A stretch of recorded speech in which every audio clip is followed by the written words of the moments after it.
आपल्यातील खूप लोक निक्कीचा खेळ पसंत करत नाहीत, पण बिग बॉसचा हा भाग फक्त आणि फक्त तिच्या जोरावर सुरू आहे.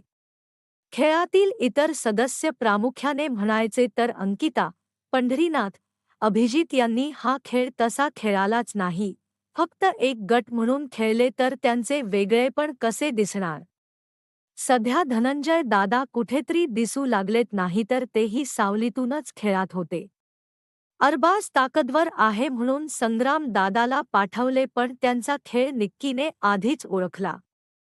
जान्हवीची छबी साफ करता करता बिग बॉसचेच नाकी नऊ आले. असो, सध्या छान खेळत आहे. मी निक्की समर्थक आहे, कारण ती धूर्त खेळो किंवा पलटी, कधी योग्य तर कधी चूक, कधी आनंदी तर कधी दुखी. तिने तिच्या खेळाच्या सगळ्या बाजू उत्कृष्टपणे दाखवल्यात. असो, मी एक